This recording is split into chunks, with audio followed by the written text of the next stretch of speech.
Internet, it is I, the Malik, Aaron, to brace your presence once again. And today is review time.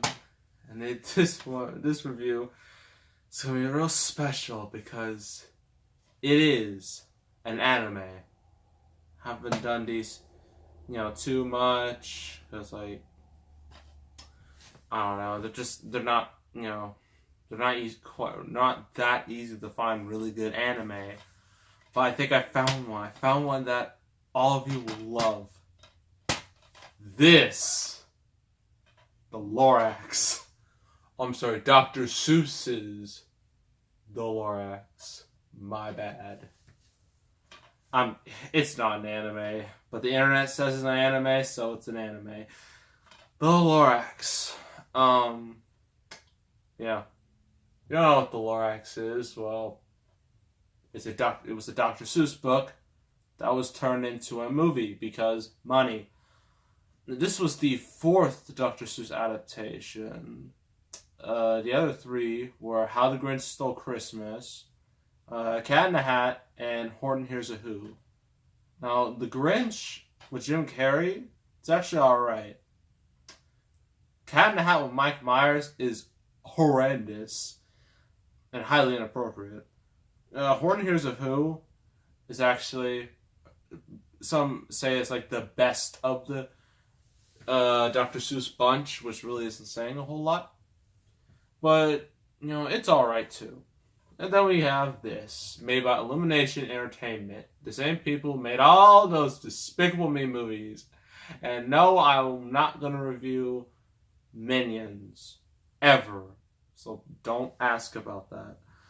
I might review the first one, because the first one's actually pretty good. I already did the second one. The third, I didn't see. I don't know about Illumination, though, because a lot of their movies are very trashy.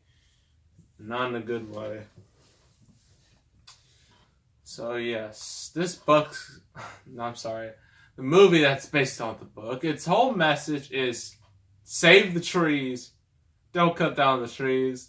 That's why the Lorax is here. He speaks for the trees. Some terrible rhyming. So here's the back if you want to read. If you don't want to read, then I'm sorry. Well, we're off to a great start. The imaginative world of Dr. Seuss comes to life like never before in this visually spectacular adventure from the creators of Despicable Me. Don't know why it has an explanation. Oh yeah, it does, because it has to sound exciting. 12-year-old Ted will do anything to find a real, live Truffula tree in order to impress the girl of his dreams. Your typical cliche story. As he embarks on his journey, Ted discovers the incredible story of the Lorax, a grumpy but charming creature who speaks for the trees, featuring the voice talents of Danny DeVito. Many people still believe should have been Pokemon in the Detective Pokemon movie. Thought I wouldn't mention it, but I did. Ed Helms, Zac Efron, Taylor Swift, Rob Riggle, Jenny Slate, and Betty White. Dr. Seuss's The Lorax is filled with hilarious fun for everyone. Hey, that rhymed! I'm sorry, I had to take out my aggression on something. So, as you know, The Lorax is a very short book. It doesn't have that much going for it. They even made another adaptation, an anime adaptation. Even then, it's not that long. So, in order to reach feature length, this movie's like 87 minutes long. In order to reach feature length, you gotta jam stuff in there. And considering a lot of books to film, adaptations, like, you either add stuff or you remove stuff. This is the time where they had to add stuff, because if they didn't, this movie would be like 30 minutes, and that's too short. So, they add some plots, a lot to the movie. So we're in this, town, I forgot what it was called, But all the trees are dead. There's no plants, no nothing. So you're probably wondering, how are these people living? That's my question too. So everyone like uses like artificial trees, aka balloons. Yeah, plastic trees. And they literally sell air like it's water. And I'm like, what type of world is this? I hope we don't live in this type of world, because that's a horrible reality. I mean, you guys sell air. Who wants to buy air? Like, honestly, like, all this air around us. Do you want to buy air? If you do, good luck, because you're not going to get very far. So you got Ted, this 12-year-old who's voiced by Zac Efron, which is weird, saying Zac Efron was like in his 20s when he did this movie. And he sounds way too old for this little kid. It's very noticeable. So I already get this crush on this girl, voiced by Taylor Swift. You know, he has like a plane and like he crashes it in her backyard. And I'm like, wow.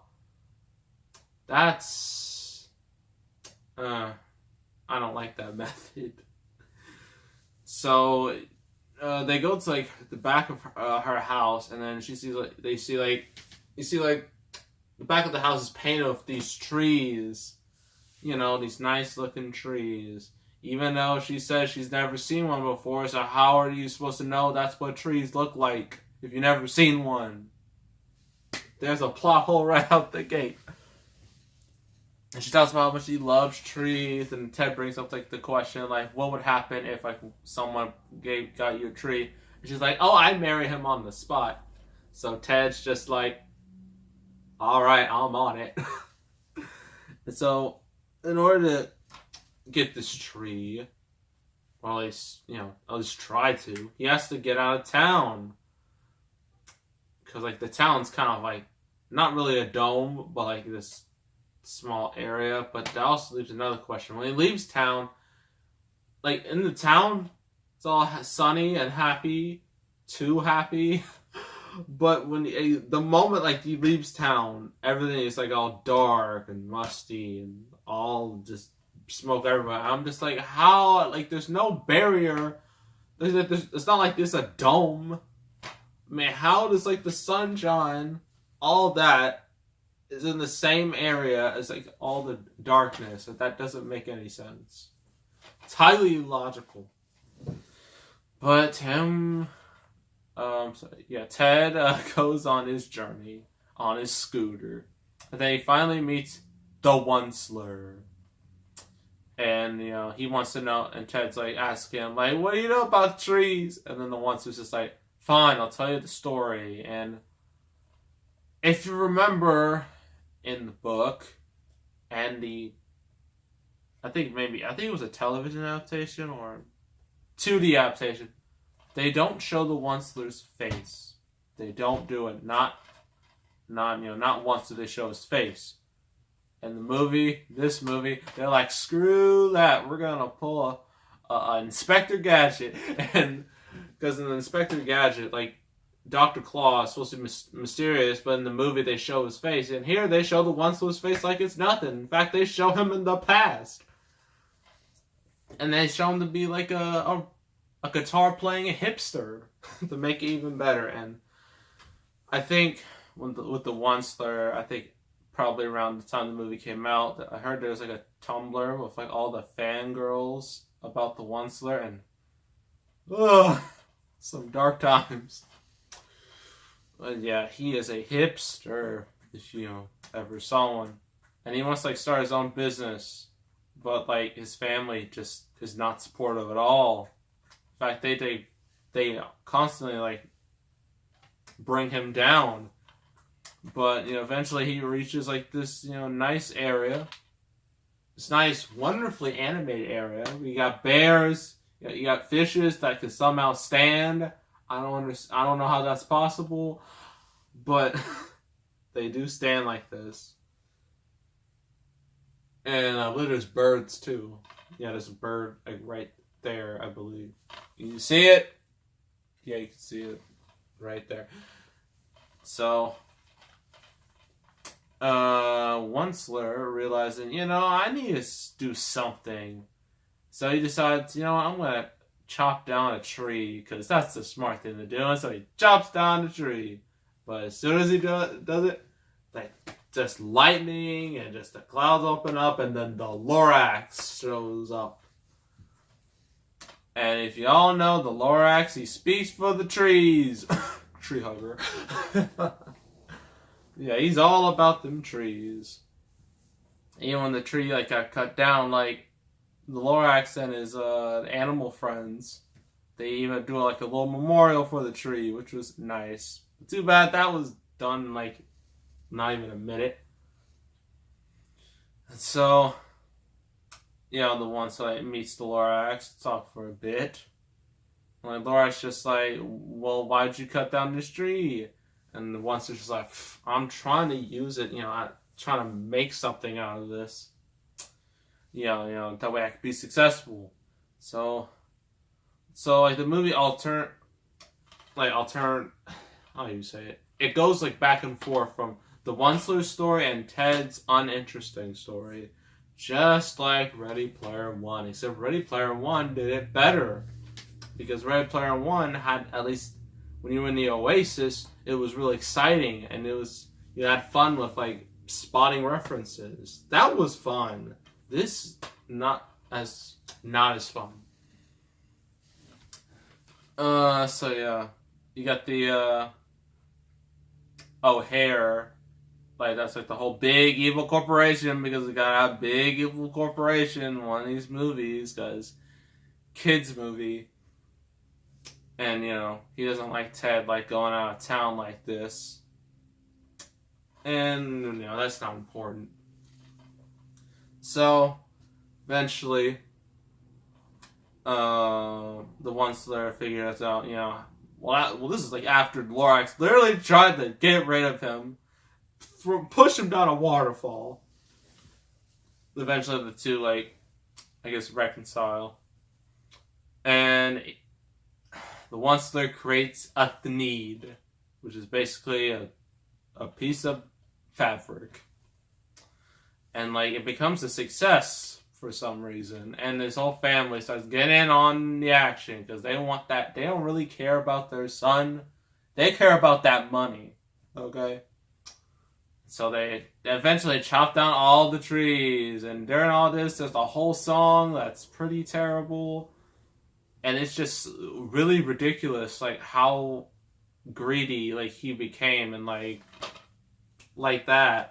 I'm whatever happened to pacing? Whatever happened to development? I mean, I know you have a short runtime, but come on.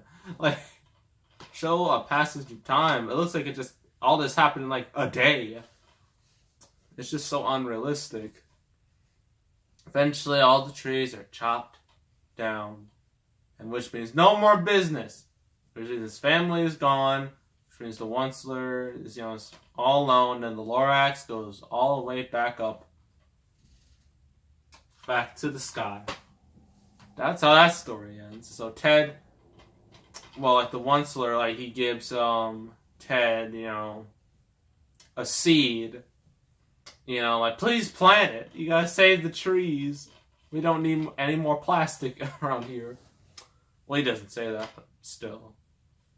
Eventually, Ted, shows his mom, his grandma, the girl, this seed, and they're oh, we gotta plant it. Oh, Harris is no, stop, you can't do that. So there's a giant a chase scene that's really unnecessary for this type of movie, but you gotta make it exciting. Then in the end, as you expect, the town figures out about O'Hare, what he wants, but they figure out the outside of their little town is just dead. And then Ted explains if we plant this seed, we'll save the world, or something like that. It's Wall-E, similar to that. And then O'Hare he's trying to get the people back on his side, but his associate, the delivery guy, betrays him, and it delivers like his own opinion like on the whole matter, and then all the townspeople betray him. It's a true anime betrayal if I ever seen one. And so like they put like a jetpack on his head, and then he like flies away, never to be seen again. And so they plant the seed, and everything is all happy and sunshine and rainbows and cake. And then the monster, like, is on, back, like he's like out of the house. And then like he sees because of his deed, like the Lorax came back, and I'm like, that is not what happened in the story. Stop lying. And he came back, and then like, that's how the movie ends, and I'm like, ugh, like why? The pros and cons. Well, the animation is very nice. It's very colorful. It should be. This is a Dr. Seuss movie. The voice work is pretty good for the most part. Dan DeVito, I think he made like a pretty good Lorax. Yeah. It was like all the pros. Cons, characters are very uninteresting. Especially like the Ted and the girl and his mom and his grandma and O'Hare. They're all so uninteresting. You really don't care about any of them. The only characters you do care about is the Onceler and Lorax. That's about it. Even out with the Onceler, like his development, like going from like just a simple dude to like an ego-hungry monster is like so abrupt and so. It's like go from like it goes like at 500 miles per hour, and it's too ridiculous. And yeah. And just the plot, the fact they had to add so much unnecessary stuff, so much filler, just to pad out that runtime, just makes it even worse. But that betrayal, though, the end, I guess that's what makes this a good anime. I guess this is I don't know. I mean, like, would you consider it a good anime? I mean, it has some flaws in terms of characters and all that, but it's a really good looking anime. It has some anime-like sequences, and it has an anime betrayal, which means I don't know. Personally, as a movie, solely as a movie, I'd give it a 5 out of 10. But as an anime, I give it a 6 out of 10, mainly because of the hilarious betrayal. And don't forget with this movie, all the memes, because, sure, like, I saw the Nostalgia Critic episode of this, and he said, like, oh man, nobody's gonna remember that. It's gonna get forgotten. Look at it now. It's now a meme. It's an anime. It is everything.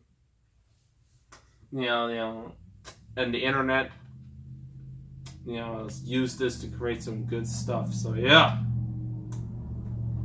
Yeah. The movie 5 out of 10. The anime 6 out of 10. That's the Lorax. Next review, I gotta check very quickly. Oh, look at here. Well, considering that Sherlock Gnomes came out like last week, and no, I'm not doing Romeo and Juliet. You are insane if you think I'm going to do that. No. Sherlock Gnomes came out last week. We're going to be doing an actual Sherlock Holmes movie. And it's the one with Robert Downey Jr. That Sherlock Holmes movie. That'll be the next review, so stay tuned for that. So make sure to subscribe, like this video, leave a comment. I will see you all next time, and I am out.